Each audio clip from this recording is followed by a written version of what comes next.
बिस्मिल्लाहिर्रहमानिर्रहीम। प्यारे बच्चों, आज का सबक है जीम समूह यानी जीम का ग्रुप। और ये सबक है आपका Urdu 1 year Urdu diploma course का। उर्दू सब के लिए है, जो इसकी पहली किताब है उसका चौथा सबक है, जिसमें जीम के मुताल्लिक़ बताया गया है। जीम समूह के अंदर 4 हरूफ आते हैं, जीम, चे, हे और खे। इस चारों के चारों हरूफ एक ही तरह से बनते हैं, सिर्फ इनमें फ़र्क अगर किया जाता है तो नुक्तों से किया जाता है। यानी आप देख रहे हैं कि जीम के अंदर एक नुक्ता है, जीम के बीच में एक नुक्ता है, चे के बीच में 3 नुक्ते हैं, और है बिल्कुल खाली है, इस पर कोई नुक्ता नहीं होता ऊपर या नीचे, और खे के ऊपर नुक्ता होता है। तो इसकी 2 शक्लें हैं। एक तो ये मुकम्मल शक्ल है इसकी, जो आप देख रहे हैं, जीम, चे, है, खे, और दूसरी शक्ल ये है, ये भी जीम है, ये चे है, ये खे है और ये खे है। यानी कि इनका जो पहले जो शक्ल होती है वो बिल्कुल सेम रहती है, और आगे जा कर के जो नीचे की शक्ल होती है वो बदल जाती है।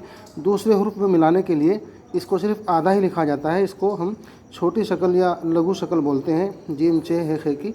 तो यहाँ पर हम देख रहे हैं कि अगर जीम का जो समूह है इनमें से अगर कोई हरूफ आता है, हरूफ के बाद यानी जीम के बाद अगर कोई हरूफ मिलाया जाता है, तो जीम का आधा ही आपको आधी शक्ल ही सामने आएगी आपके सामने। जैसे आप देख रहे हैं, जीम की मुकम्मल शक्ल है, इसके साथ में अगर हमने अलिफ मिला दिया है तो ये जीम अलिफ ज़बर जा हो गया। तो जीम की आधी शक्ल यहाँ पर रह गई है, आधी, ये यहाँ तक जीम हो गया, इसके बाद अलिफ हो गया।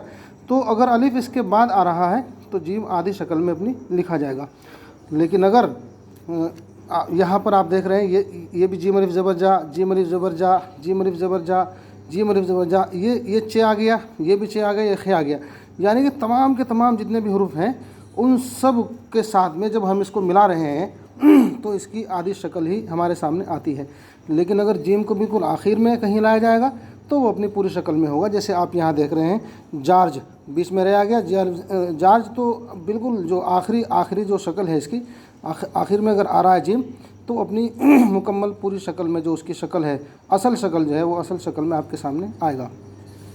इसी तरीके से जीम को अगर हम दूसरे समूह के साथ मिलाते हैं, जैसे यहाँ आप देख रहे हैं, जैसे कि पहले चर्चा की जा चुकी है कि अलिफ, वाव, रे समूह और दाल समूह के वर्ण आयोजक हैं, यानी ये शब्द में अपने आगे वाले वर्णों के साथ नहीं जुड़ते।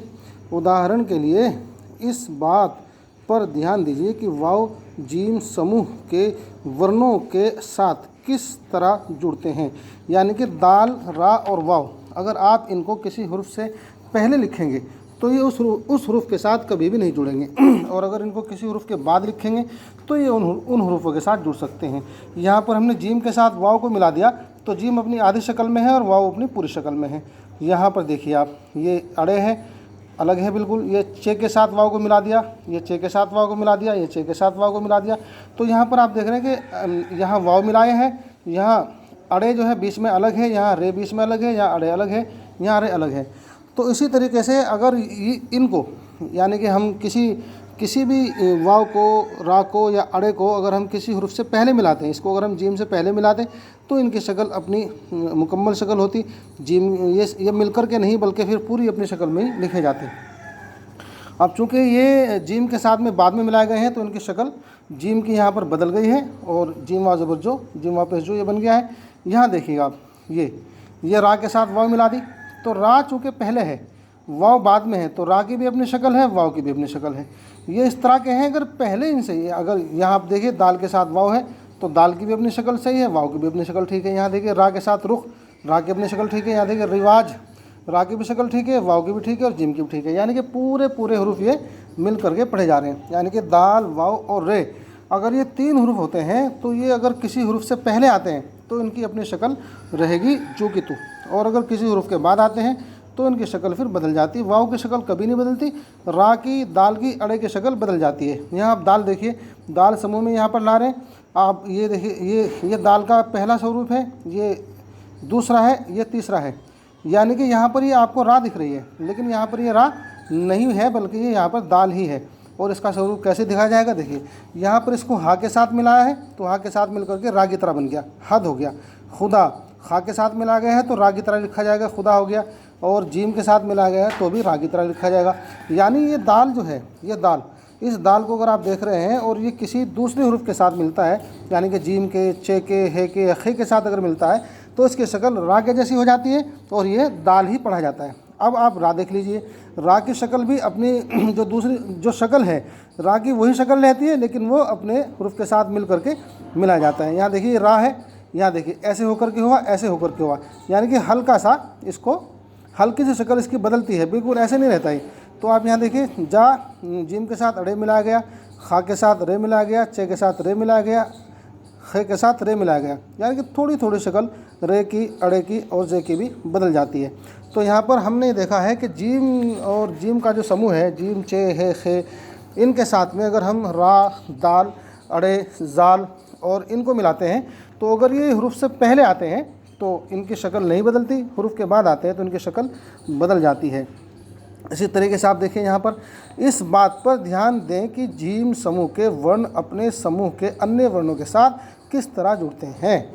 यानी कि जीम समूह अपने अगर समूह है, यानी कि जीम, चे, हे, खे, जीम, चे, हे, खे, अगर इनके साथ इनको हम जोड़ते हैं तो किस तरह जुड़ते हैं। यहाँ देखिए ये चे है, यहाँ चे की आधी शक्ल है, यहाँ ये दूसरा भी चे है, फिर इसके साथ अलिफ है, यानी कि दोनों जगह इसकी शक्ल एक जैसी है, यानी आधी ही शक्ल में लिखा जाएगा, फिर यहाँ पे अलिफ आ गया। यहाँ देखिए ये है और जीम है जो पहले आया है उसकी शक्ल आधी है, और जीम जो बाद में आया है उसकी शक्ल पूरी है, जे हज। यहाँ पर आप देखिए जीम जे जज, पहला भी जीम है दूसरा भी जीम है, तो पहले जीम की शक्ल आधी है और दूसरे जीम की शक्ल मुकम्मल है। कुछ और उदाहरण आप यहाँ देखिए, जीम वापस जो आधी शक्ल में जीम है वह पूरी शक्ल में, खा वापस खू आधी शक्ल में खा है। यहाँ पर सारे के सारे हरूफ जो है अपनी मुकम्मल शक्ल में है, क्योंकि दाल पहले आ गया, दाल के बाद वाव आ गया, जा आ गया। ये अगर दाल, वाव, राडे अगर एक साथ लिखे जाते मिल करके तो इनकी शक्ल कभी नहीं बदलती। अगर दूसरे वर्ण के साथ लिखे जाएंगे जो जीम है, चे है, खे है, उनके बाद अगर आएंगे तो शक्ल बदल जाएगी, और अगर उनसे पहले आएंगे तो शक्ल नहीं बदलती है। यहाँ पर आप देख लीजिए खर्च, चर्च, चरखा, यहाँ देखिए जार्ज, खर, खार, वाजिद, दोजख। तो अभी सभी बच्चों को ध्यान दे करके यही पढ़ना है कि मैं आपको आखिर में बता देता हूँ कि जीम, चे, हे, खे अगर ये अपने से पहले दाल, रा, वाव, अड़े आता है तो इनकी शक्ल नहीं बदलती है, ना जीम की बदलती है ना इनकी बदलती है। और अगर जीम पहले आता है और ये हरूफ बाद में आते हैं तो जीम, चे, हे, खे की शक्ल निश्चित रूप से ही बदल जाती है। रा की और अड़े की शक्ल भी बदलेगी, दाल की शक्ल भी बदलेगी। वाव जो है अपनी शक्ल में ही रहता है, चाहे वो कहीं भी लिखा जाए, किसी भी तरह लिखा जाए, वाव की शक्ल में रहता है। तो इसको आप सभी बच्चे ध्यान से पढ़ें। और ये जो हमने आखिर में दिया है यहाँ से लेकर के यहाँ तक आप इनको लिखें भी, शब्दावली को भी लिखें और लिख करके मुझे सेंड करें।